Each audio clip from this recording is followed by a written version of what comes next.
as a teacher, I am really taking the time to understand my students. It's important that I know what languages they speak at home, maybe even know a little bit about their culture, so that way when I'm reading their writing and I'm identifying concerns that I have, I might understand why that is a concern. Maybe my students are relying really heavily on false cognates. Okay, well, it's important for me to stop and realize that that's still a powerful thing. It means that they're really trying to understand the language and they're trying to apply patterns. I need to kind of pull that out and go, well, here's what I can model for them in the shared writing process to help them clarify that or help them understand it a little bit better.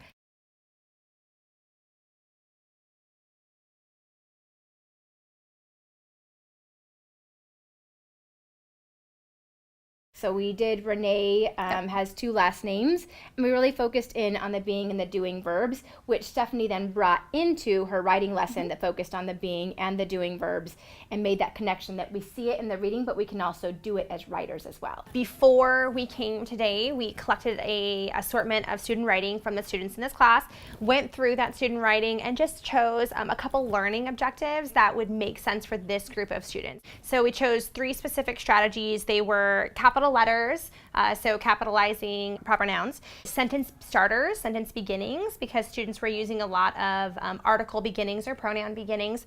And then the third thing that we did was we focused on verbs, and we did that in order to link it to the reading lesson that they did with Dr. Tebow. So I would say for the assessment, when we think about the show and tell plus processes, I think I mentioned it earlier in our conversation today, but one of the things that I wanted to ensure is that they were going to be successful before I turned them loose to be able to do it independently.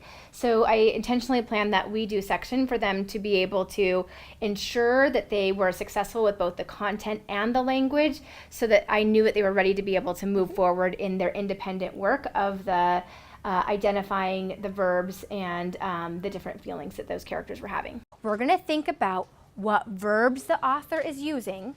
We're going to think about, are they showing or telling? And we're going to think about action verbs and being verbs. But this time, we're going to go back into our story. Renee has 2 last names. And I know I love that story. And I pulled out some pieces of that story that we're going to look at today.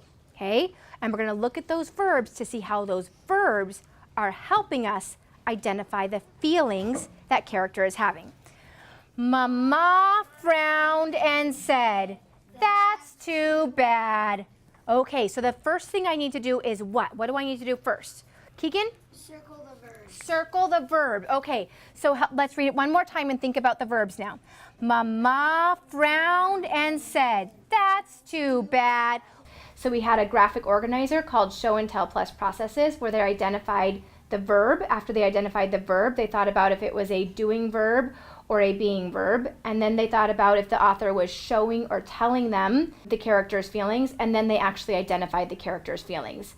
And when we went through that process, I did a model of it. They did one together, so I knew that they were successful. That was kind of like a formative assessment. Okay, you guys are ready to go. And then they did one independently. If frowned is a doing verb, give me a number 1. And if frown is a being verb, give me a number 2. Wow, I see all number 1s. And I agree, it's a doing verb. If we go back to our anchor chart over here, we can see frowned is on our action verbs. It's something we can actually do. Show me a frown, all of you. Good, good, good. It's something we can do, right? Our lips actually turn down when we frown. Okay, now, is it showing or telling? Give me a 1 with your hands if you think it's showing, and give me a 2 with your hands if you think it's telling. Frowned, is the author showing or telling? I see 1, 2, 3, 4, good, good.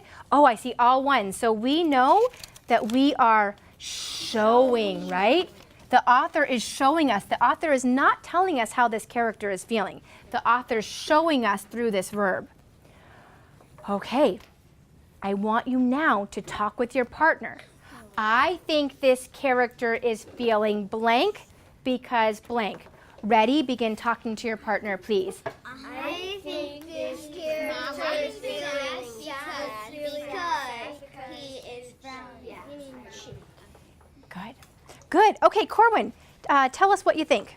I think you are, the character is feeling sad because, she was frowning. She was frowning. So that action verb told you how she was feeling, right? Do you guys agree? If you agree, give them a thumb up. Oh, I'm sorry, do this. Perfect. All right. Sad. You are absolutely right. Okay. Now, you are going to do with your partner number 4 and number 5. And you're going to follow that same process. But you can't do it by yourself. I want you to talk with your partner about what the verb is. Talk with your partner about if it's a doing or being verb, if it's showing or telling, and feeling. Ready? Begin.